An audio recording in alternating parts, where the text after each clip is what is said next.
Hello students, हम अपनी line by line lecture series में जो बेसिकली ऑर्गेनिक केमिस्ट्री से डील कर रही है क्लास 12th की, उसमें जिस चैप्टर को अभी स्टडी कर रहे हैं वो है हेलो एल्केन्स और हेलो एरीन्स। और मैंने काफ़ी कुछ अब तक इस चैप्टर का आपके साथ अपने लेक्चर्स में डील कर दिया है। आज का जो हमारा टॉपिक है वो है physical properties of haloalkanes and haloarenes. तो अब तक हमने मेथड्स ऑफ प्रिपरेशन तक जो कि हेलो एल्केन्स और हेलो एरीन्स को डील करता था, नॉमेनक्लेचर, उनका क्लासिफिकेशन क्या होता है, इन सब बातों को यहाँ पर डिस्कशन में हम ले आए हैं। और अब हम यहाँ पर जिस चीज को डिस्कस करने जा रहे हैं बच्चों, वो है फिजिकल प्रॉपर्टीज। तो चलिए इसी बिहाफ पर हम पहली फिजिकल प्रॉपर्टी को यहाँ पर डिस्कस करने की कोशिश करते हैं। वो है basically melting and boiling point. वो है मेल्टिंग एंड बॉइलिंग पॉइंट। तो कुछ इंपॉर्टेंट पॉइंट्स आपको यहां पर हमेशा बच्चों ध्यान रखने हैं। मैं आपको एक शॉर्टकट ट्रिक बता रहा हूं। ये देखिए, ये एनसीईआरटी में पेज 298 पर ये चीज दी गई है। तो यहां से यहां तक का जो फॉर्म है वो मैं अब यहां पे डिस्कस करने जा रहा हूं। तो कभी भी आप जिस हेलो एल्केन्स या हेलो एरीन्स की बात करेंगे तो ये हाइड्रोजन बॉन्डिंग नहीं बनाता। इसमें जो force of attractions generally develop करते हैं वो किस तरीके के फोर्स ऑफ अट्रैक्शंस होते हैं बच्चों? इंटरमॉलिक्यूलर फोर्सेस ऑफ अट्रैक्शंस होते हैं, जिसमें डायपोल डायपोल इंटरैक्शन और vendor Waals forces of attractions आते हैं। तो मैं आपको एक कॉन्सेप्ट बताता हूं, इस कॉन्सेप्ट के बिहाफ पर आप बहुत सारी चीजें यहां पे अपने आप करेंगे। तो जब कभी भी हम यहां पे हेलो एल्केन्स या हेलो एरीन्स की बात करते हैं, जब आप ध्यान रखिएगा, जब कभी भी हम हेलो एल्केन्स और यहां पे बच्चों हेलो एरीन्स की बात करते हैं तो आप हमेशा एक चीज ध्यान रखिएगा, जो यहां पे फोर्सेस डेवलप करते हैं वो किस तरीके के फोर्सेस होते हैं? वो basically intermolecular forces of attractions होते हैं। वो कैसे होते हैं? Inter molecular forces of attraction. तो कुछ भी आए और आपसे पूछे कि यहां इसका मेल्टिंग पॉइंट या बॉइलिंग पॉइंट ज्यादा क्यों है, तो आपको सिंपली यहां पे लिखना है कि they have high intermolecular forces of attractions. और पर्टिकुलरली इसमें जो हम फोर्सेस को पढ़ेंगे वो होगा बच्चों dipole dipole interaction, dipole dipole interaction and van der Waals forces and van der Waals forces. तो आप किसी भी आंसर में ये हेलो एल्केन्स और हेलो एरीन्स के लिए आराम से लिख पाएंगे, क्योंकि उनमें ये फोर्सेस ज्यादा होते हैं, इसीलिए उनका मेल्टिंग पॉइंट या बॉइलिंग पॉइंट जो भी क्वेश्चन में पूछा गया है वो ज्यादा होता है। तो चलिए इसी नोट पर ये मैंने कॉन्सेप्ट बना दिया। तो आई होप कि ये चीज क्लियर है। तो आपको ये 1 मार्क में रीजनिंग में बोर्ड लेवल पे इस पार्ट से आएगा कि आप एक्सप्लेन करिए कि जो बेसिकली आपके जैसे हेलो एल्केन्स हैं या हेलो क्लोराइड्स हैं या एल्काइल क्लोराइड्स हैं या एल्काइल ब्रोमाइड्स हैं, उनका जो बॉइलिंग पॉइंट होता है उनके कंपैरेबल हाइड्रोकार्बन से ज्यादा क्यों होता है? तो उसका बहुत सिंपल रीजन है कि जो हैलाइड फॉर्म्स या क्लोराइड है, ब्रोमाइड है, कोई भी है जो एल्काइल हैलाइड फॉर्म्स हैं, they have higher intermolecular forces of attractions, और उसमें particularly dipole dipole interaction and van der Waals forces of attraction, hence they have a higher boiling point. तो ये कॉन्सेप्ट आपने अगर सबने लिख लिया हो तो मैं यहां पर कुछ पॉइंट्स को डिस्कस करने की कोशिश करूंगा। तो आप यहां पे सिंपल बच्चों, यहां पे जिस चीज को हम लिखेंगे वो होगा higher intermolecular forces of attraction. तो पॉइंट नंबर 1 अगर हम यहां पे देखने की कोशिश करते हैं तो हम देखेंगे बच्चों की पॉइंट नंबर 1 में हम यहां क्या देखेंगे कि अगर हम CH3Cl ले लें या हम CH3Br ले लें, तो ये एनसीईआरटी में मेंशन्ड है बच्चों, या हम क्या ले लें, हम C2H5Cl ले लें या हम C2H5Cl ले लें, तो ये जो कंपाउंड्स हैं ये बेसिकली लोअर मोलर मास के कंपाउंड्स हैं। और यहां पे हम बच्चों फ्लोरोमीथेन भी ले सकते हैं, फ्लोरोमीथेन भी ले सकते हैं। तो इनका बेसिक नेचर क्या है, ये किस तरीके के फॉर्म में एग्जिस्ट करते हैं, ये गैसियस स्टेट में एग्जिस्ट करते हैं। जितने भी हायर एल्काइल हैलाइड है, मतलब जिनका मोलर मास इन से ज्यादा होगा, तो जिनका हायर मॉलिक्यूलर मास होता है, तो जिनका हायर मॉलिक्यूलर मास होता है, या तो वो लिक्विड स्टेट में पाए जाते हैं या वो क्या होगा, सॉलिड स्टेट में पाया जाता है। एक्चुअली होता क्या है कि जैसे जैसे साइज और मास बढ़ता चला जाता है, forces of attractions, van der Waals forces of attractions increase होते चले जाते हैं। और ऑब्वियस सी बात है कि अगर फोर्स ऑफ अट्रैक्शंस बढ़ रहे हैं तो कॉम्पैक्टनेस बढ़ती है, और गैसियस स्टेट से लिक्विड स्टेट से और अल्टीमेटली सॉलिड स्टेट में जो उसका फिजिकल अपीयरेंस है वो यहां पर आ जाता है। अब देखिए, जो मैंने अभी आपसे क्वेश्चन डिस्कस किया था कि अगर हम बात करें हेलो एल्केन्स की, ठीक है, तो अगर हम बात करें बच्चों boiling point of haloalkanes, right, is greater than the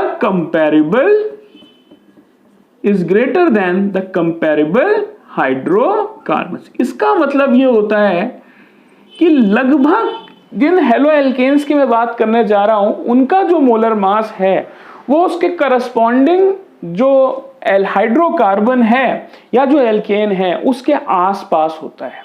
तो मास सेम होने के कारण भी फिर भी हम यहां पे देखेंगे कि जो boiling point of haloalkanes है वो कंपैरेबल हाइड्रोकार्बन से ज्यादा होता है। इसका रीजन मैंने आपको बता दिया है कि इंटरमॉलिक्यूलर फोर्सेस ऑफ अट्रैक्शंस जो होती हैं वो ज्यादा होती हैं। अब देखिए, एक और चीज हम यहां पे देखते हैं, बहुत इंपॉर्टेंट पॉइंट आता है। तो यहां पे तो हमने देखा कि अल्काइल ग्रुप साफ डिफरेंट भी हो सकता है, लेकिन अगर अल्काइल ग्रुप सेम है, इफ R इज सेम, तब जो हमारे पास किस चीज की हम बात करेंगे, बॉइलिंग पॉइंट की बात करेंगे। If R is same, order of boiling point जो है, तब क्या होगा बच्चों। तो आप देखो, मैं आपको बताऊं, R सेम है तो ये आयोडीन, ये आपके पास देखिए क्या आएगा, Br आएगा, फिर Cl आएगा, ठीक है, फिर Cl आएगा और अंत में F आएगा। इस चीज को बच्चों समझते हैं। देखो, I का साइज जैसे जैसे हम डाउन द ग्रुप चलते हैं, हेलोजन का साइज इंक्रीज होता चला जाता है।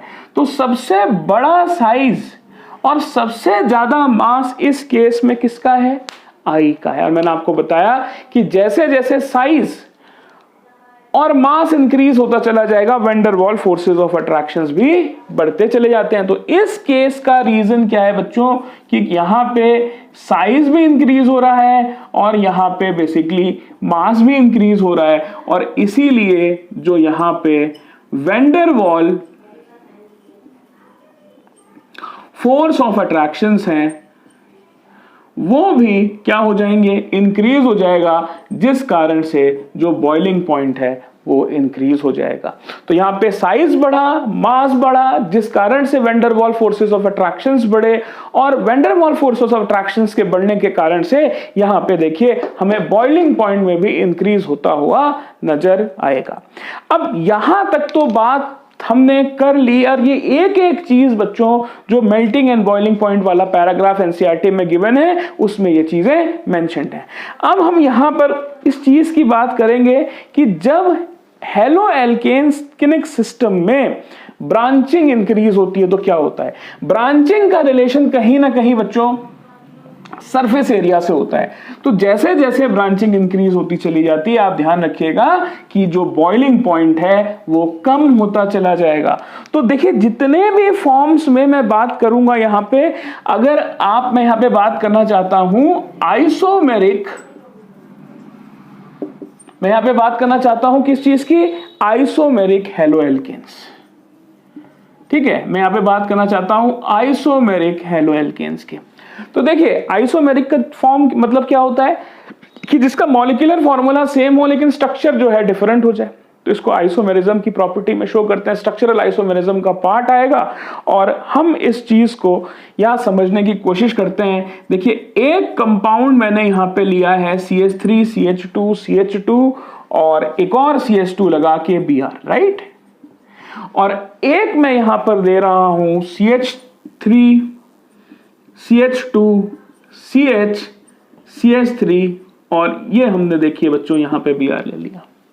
और जो तीसरा कंपाउंड मैं यहां पे ले रहा हूं वो ये है कि ये देखिए CH3, ये है CH3, ये CH3 है, ये CH3 है और ये क्या है, Br है। तो आप अगर इन तीनों सिस्टम्स में देखें तो यहां पे देखें आप ब्रांचिंग बढ़ती चली जा रही है। यहां पे क्या चीज बढ़ती चली जा रही है, ब्रांचिंग बढ़ती चली जा रही है। यहां कोई ब्रांचिंग नहीं है, यहां देखिए एक ब्रांचिंग आ गई और यहां कम से कम देखिए 2 ब्रांचिंग यहां पर जनरेट हो रही हैं। तो अगर आप इसके ट्रेंड को देखेंगे, ठीक है, अगर आप इसके ट्रेंड को देखेंगे बच्चों तो इसका बॉइलिंग पॉइंट 375 केल्विन है जब कोई भी ब्रांचिंग नहीं है। इसका जो बॉइलिंग पॉइंट है बच्चों वो 364 केल्विन है और जो लास्ट वाला है इसका जो बॉइलिंग पॉइंट है वो है बच्चों 346 केल्विन। तो हमने एक जनरल ट्रेंड देखा कि जैसे जैसे ब्रांचिंग बढ़ती है, हमने एक जनरल ट्रेंड क्या देखा, जैसे जैसे बच्चों ब्रांचिंग इंक्रीज होती है, जैसे जैसे ब्रांचिंग जो है वो इंक्रीज होती है, वैसे वैसे जो बॉइलिंग पॉइंट है वो कम होता है। ड्यू टू क्या होगा कि जो हमारा सरफेस एरिया है इसका कॉन्सेप्ट वहां से हम लेते हैं, ठीक है।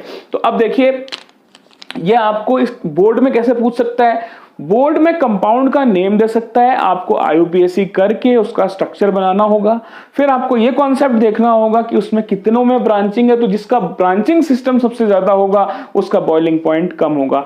तो एक चीज आपको ध्यान रखनी है कि एक कुछ नॉर्मल फिजिकल ट्रेंड्स जो होते हैं बॉइलिंग पॉइंट तक तो वैलिड होते हैं, उनके लिए एक रीजंस भी होते हैं डेफिनेट, लेकिन these trends are not always valid when we are dealing with the properties related with melting points। तो इस चीज को आप ध्यान रखिएगा, बॉइल जितना NCERT में दे रखा है आपको सिर्फ उतना ही करना है। अगर आप 95% मार्क्स से ज्यादा की उम्मीद रख रहे हैं तो आपको अपना दिमाग कम और मेहनत ज्यादा करनी है। Get a NCERT good book of solutions, read each and every concept very carefully, mark each point in NCERT and do have a detailed discussion with your teachers of each and every line of NCERT if you want to secure good marks। तो क्या होता है कि कभी कभी क्या होता है कि कुछ वर्ड, कोई कीवर्ड NCERT में लिखा है और दूसरी बुक में उसको किसी और फॉर्म से लिखा है, लेकिन मतलब बच्चों उसका एक ही है।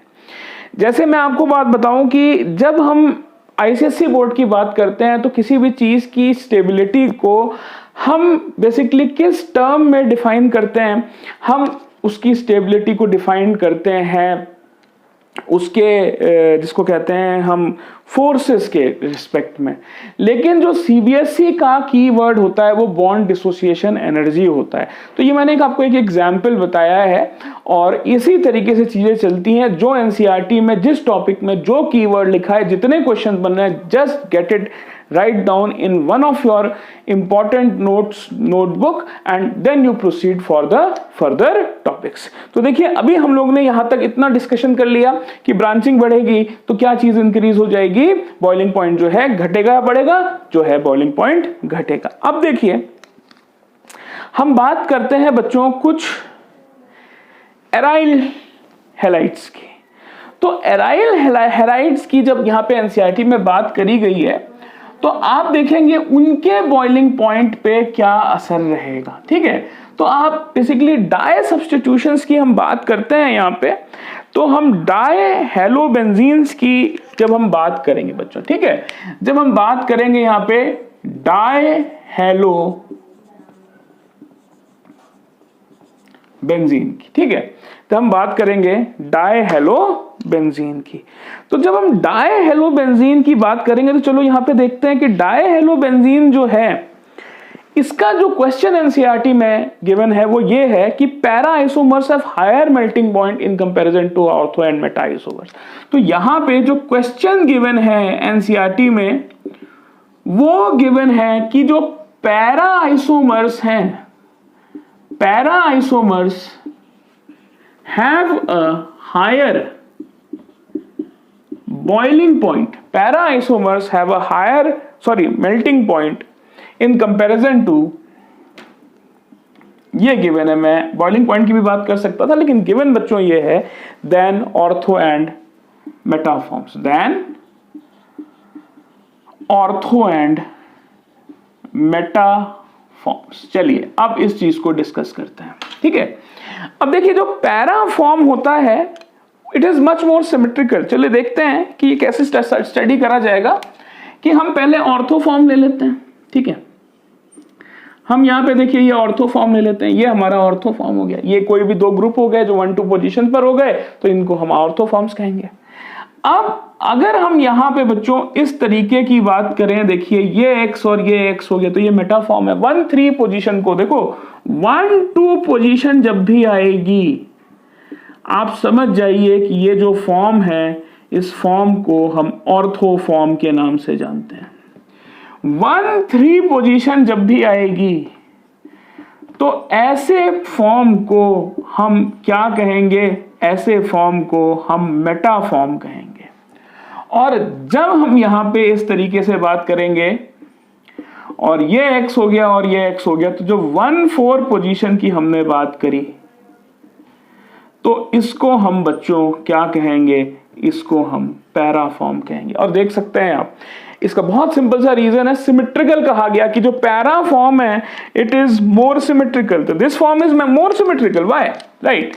अब इट इज मोर सिमेट्रिकल और इसका रीजन भी यही दे दिया गया है एनसीईआरटी में कि इट इज मोर सिमेट्रिकल, इसीलिए जो उसका मेल्टिंग पॉइंट है वो ऑर्थो और मेटाफॉर्म से ज्यादा है। लेकिन अगर क्लास 11th की केमिकल बॉन्डिंग सिस्टम में जाइएगा आप तो आपको वहां पे डायपोल मोमेंट मिलेगा और आप देख सकते हैं कि ये जो थीटा है बच्चों, जैसे जैसे हम पैरा फॉर्म की तरफ जा रहे हैं ये थीटा की वैल्यू इंक्रीज हो रही है। ये थीटा यहां पे जाके नियरली 180 डिग्री का हो गया, देखिए ये 180 डिग्री का हो गया। और आपको पता होता है कि जो डायपोल मोमेंट होता है, जो डायपोल मोमेंट है it is inversely proportional to theta. तो जैसे जैसे बॉन्ड एंगल बढ़ता चला जाएगा, थीटा क्या है, बॉन्ड एंगल, जैसे जैसे बॉन्ड एंगल बढ़ता चला जाएगा जो डायपोल मोमेंट है वो कम होता चला जाएगा। कम होता जाएगा डायपोल मोमेंट तो पोलैरिटी कम होती चली जाएगी, पोलैरिटी कम होती चली जाएगी तो उसकी स्टेबिलिटी बढ़ती चली जाएगी। लेकिन if the reason is asked कि why the para forms are much have a higher melting point in comparison to the ortho and the meta forms, the reason for this question to class 12th is that para forms are much more symmetrical in comparison to the ortho and the meta forms, hence the melting point of para form is relatively higher than the melting point of ortho and meta forms, right। तो यहां तक बच्चों हमने एक चीज और यहां पर कर ली। अब ऐसा देखा जाता है यहां तो हमने मेल्टिंग पॉइंट की बात कर ली, लेकिन एनसीईआरटी में आप देखेंगे जब इसकी बॉइलिंग पॉइंट की बात करी जाएगी डाई हेलोबेंजीन्स की, तो आप देखोगे कि वहां पे लिखा हुआ है कि इनका जो क्या चीज होती है, जो इनका जो बॉइलिंग पॉइंट होता है वो क्या होता है, सेम होता है, ठीक है। अब ठीक है, ठीक। और यहां पे एक रीजन को जोड़ते हैं, it is much more symmetrical which fits into the crystal lattice better than ortho and meta form. More symmetrical which fits into crystal lattice much better in comparison to क्या है बच्चों, ऑर्थो एंड मेटाफॉर्म्स, ठीक है। और जो बॉइलिंग पॉइंट मैंने आपको बताया है, डाई हेलो का जो बॉइलिंग पॉइंट है बच्चों, जो बीपी है वो नियरली क्या होता है, सेम होता है। तो इसका एक डाटा अगर आप देखो एनसीईआरटी में दे रखा है डाइक्लोरोबेंजीन का, तो एक में बच्चों ऑर्थो फॉर्म में जो बीपी दे रखा है वो 453 दे रखा है ऑर्थो फॉर्म के लिए, जो मेटा फॉर्म है उसके लिए 4, 6 दे रखा है, और जो पैरा फॉर्म है उसके लिए देखो 4, 4, 8 दे रखा है। तो अगर टेक्निकली देखा जाए तो जो यहां पे आप बॉइलिंग पॉइंट का ट्रेंड देख रहे हैं, तो बॉइलिंग पॉइंट तो देखा जा रहा है कि ऑर्थो फॉर्म का सबसे ज्यादा आ रहा है, ठीक है। लेकिन ये कोई रेगुलर ट्रेंड नहीं है, लेकिन ये बहुत आसपास है, ठीक है। तो ये चीज आपको पता होनी चाहिए। अब नेक्स्ट प्रॉपर्टी जो हम यहां डील करेंगे वो है बच्चों डेंसिटी की, और डेंसिटी की प्रॉपर्टी बहुत ही सिंपल है। मास बढ़ेगा, डेंसिटी बढ़ जाएगी, और डेंसिटी बढ़ जाएगी तो जितने भी हेलो एल्केन्स और हेलो एरीन्स हैं वो बेसिकली वाटर से क्या हो जाएंगे, ज्यादा भारी हो जाएंगे। तो एनसीईआरटी ने कुछ इसी तरीके की बातों को क्या किया है, यहां पर लिखा है कि ब्रोमो, तो अगर यहां पे देखिए पहले हम हेडिंग डाल देते हैं, बात करते हैं बच्चों डेंसिटी की। तो सेकंड फिजिकल प्रॉपर्टी यहां हम देखने जा रहे हैं वो है डेंसिटी। अब डेंसिटी में एनसीईआरटी लिखती क्या है? एनसीईआरटी लिखती है कि जितने भी ब्रोमो आइडो या पॉलीक्लोरो डेरिवेटिव्स हैं, जितने भी ब्रोमो आइडो या पॉलीक्लोरो डेरिवेटिव्स हैं, इनकी जो डेंसिटी है बेटा वो क्या है, they are density is more या they are heavier than water, ऐसा लिख सकते हैं, they are heavier than water. Reason क्या है? They are heavier than water. Reason, चलिए इसका रीजन ढूंढते हैं। तो जिसकी डेंसिटी वाटर से ज्यादा होगी वो हैवियर देन वाटर होगा। तो इसका जो रीजन हो गया बच्चों वो क्या हो गई, density is more than water.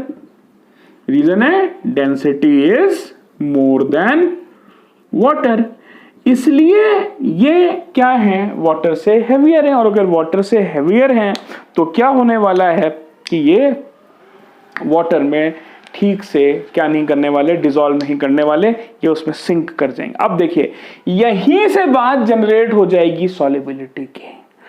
अब ये डेंसिटी ज्यादा है, ये बॉन्डिंग सिस्टम को जनरेट नहीं कर पा रहे हैं, इनके पास जो इंटरमॉलिक्यूलर फोर्सेस ऑफ अट्रैक्शंस हैं वो इतनी सक्षम नहीं है कि ये तरीके से हाइड्रोजन बॉन्डिंग को ब्रेक करके और उनके साथ उनके साथ बॉन्डिंग सिस्टम्स को जनरेट कर पाए।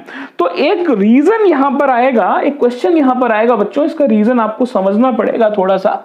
वो थर्ड है कि अगर हम सॉल्युबिलिटी की बात करते हैं, हम यहां पे बात करते हैं सॉल्युबिलिटी की, खासकर हम यहां पे चलिए बात करते हैं जो थर्ड फिजिकल प्रॉपर्टी है जिसको हम क्या कहते हैं, सॉल्युबिलिटी की। तो सॉल्युबिलिटी में एक चीज लिखी गई है, the haloalkanes are very slightly soluble in water. ठीक है, लिखा गया है कि जो हेलो एल्केन्स हैं, haloalkanes are very slightly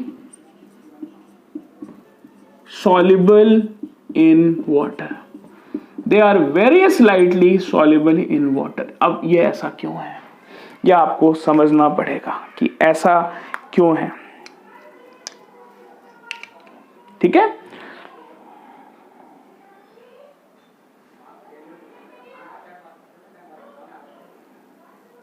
ठीक है। तो आप इस चीज को समझिए बच्चों कि जब कभी भी हम बात करते हैं किस चीज की, जब हम बात करते हैं किसी चीज को डिसॉल्व करने की, तो एक चीज होती है कि यहां पे जो बॉन्ड टूट रहा है और जो बॉन्ड बन रहा है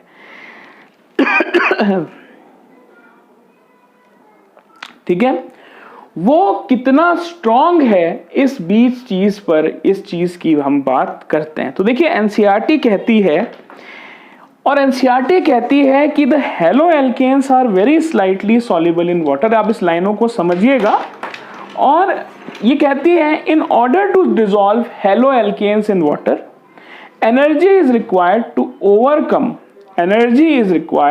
overcome the attractions between the haloalkane molecules and break the hydrogen bonds between the water molecule right. अब देखिए यहां पे हम बात करते हैं कि अगर कंडीशन ये कहती है कि अगर आपको हेलो एल्केन्स को डिसॉल्व करना है, ठीक है, ये कहता है हेलो एल्केन्स को अगर आपको डिसॉल्व करना है तो energy is required to overcome. अब ये जो फोर्सेस ऑफ अट्रैक्शंस डेवलप हुए हैं, तो यहां पे फोर्स ऑफ अट्रैक्शन डेवलप हुआ है बच्चों, फोर्स ऑफ अट्रैक्शन डेवलप हुआ है बिटवीन हेलो एल्केन मॉलिक्यूल्स। क्यों? सिस्टम में तो आपने हेलो एल्केन मॉलिक्यूल्स डाल रखे हैं, ठीक है। अब दूसरे फोर्स ऑफ अट्रैक्शंस कहां डेवलप हुए हैं, और ये तो वो है कि ये बेसिकली जब टूटेगा और हाइड्रोजन बॉन्डिंग जब टूटेगी, ठीक है, और आपको दूसरी कंडीशन को सेटिस्फाई करना है बेटा कि आपको बेसिकली हाइड्रोजन बॉन्ड को तोड़ना है। You need to break the hydrogen bonds between water molecules. अब देखो बच्चों, यहीं से कॉन्सेप्ट निकल आएगा।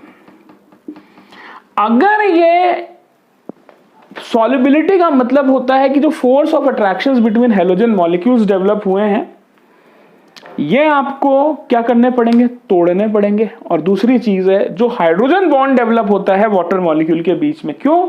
इसका रीजन समझते हैं। आप किसी एल्काइल हैलाइड की सॉल्युबिलिटी को चेक कर रहे हैं, तो मान लीजिए ये आपके पास एक बीकर है, इस बीकर में ये रहा आपका पानी, ये रहा आपका वाटर। तो वाटर ने तो देखिए एच बॉन्ड बना रखा है, वाटर ने क्या बना रखा है? H bond. और आपने उसको एल्काइल हैलाइड आपने डाल दिया उसमें, मान लीजिए आप RX की बात कर रहे हैं, तो RX जो है वो एल्काइल हैलाइड है, और अगर वो डिसॉल्व कर रहा है तो एक चीज आप समझ लीजिए कि जो इसके फोर्स ऑफ अट्रैक्शन, जो इसके बीच में बॉन्डिंग है और जो वाटर के बीच में बॉन्डिंग है, वो जब टूटेंगी और जो नई बॉन्डिंग जनरेट होंगी, अगर वो बन जाती हैं, तभी कोई चीज क्या होती है? सॉल्युबल होती है। तो ऐसा देखा जाता है कि ये जो यहां पर एनर्जी चाहिए, यहां पे बच्चों जो एनर्जी चाहिए दो काम करने के लिए, force of attraction between halo alkane molecules को तोड़ने के लिए, और हाइड्रोजन बॉन्ड्स जो कि वाटर मॉलिक्यूल्स के बीच में बने हैं, तो वो उनको तोड़ने के लिए। और जब इसका रिएक्शन होता है तो ये एनर्जी रिलीज्ड बेसिकली क्या होती है? कम होती है। तो यहां पे जो एनर्जी रिलीज्ड है वो बेसिकली बेटा क्या है? कम है। इसीलिए हेलो के एल्केन्स जो होते हैं वो एक्चुअली स्लाइटली सॉल्युबल होते हैं जब हम यहां पर उनके सॉल्युबिलिटी की बात करते हैं वाटर में। तो आप इसका आंसर कैसे लिखेंगे? कि इसका आंसर लिखेंगे कि less energy is release when the new attractions are set up between the haloalkanes and the water molecules, hence they are basically less soluble in water. तो यहां तक हमने बेसिकली किस चीज को डिस्कस कर दिया है? Physical properties of haloalkanes और हेलो एरीन्स को, जिसमें हमने मेल्टिंग पॉइंट को डिस्कस किया, बॉइलिंग पॉइंट को डिस्कस किया, डाई हेलो बेंजीन्स के ग्रुप्स में मेल्टिंग बॉइलिंग पॉइंट को डिस्कस किया, हमने डेंसिटी को डिस्कस किया, और हमने यहां पर सॉल्युबिलिटी को डिस्कस किया। अब हम नेक्स्ट लेक्चर में basically chemical properties of haloalkanes और हेलो एरीन्स को डील करेंगे। और जो हेलो एल्केन्स होते हैं वो बेसिकली 3 तरीके के कैटेगरीज में उनको रिएक्शंस को डिवाइड किया गया है। एक है न्यूक्लियोफिलिक सब्स्टिट्यूशन, एक है एलिमिनेशन, और एक है रिएक्शन विद मेटल्स। एनसीईआरटी में बच्चों न्यूक्लियोफिलिक सब्स्टिट्यूशन का मैकेनिज्म थोड़ा सा टफ लेवल पे दिया गया है। ये नहीं कहता कि वो मैकेनिज्म गलत है, वो मैकेनिज्म थोड़ा सा कॉम्प्लिकेटेड तरीके से यहां पर डिफाइन करा गया है। तो इसको मैं बेसिकली अपने नोट्स से एक ईजियर फॉर्मेट में आप लोगों को एक्सप्लेन करने की कोशिश करूंगा। So keep waiting for the next lecture to come. Thank you for today.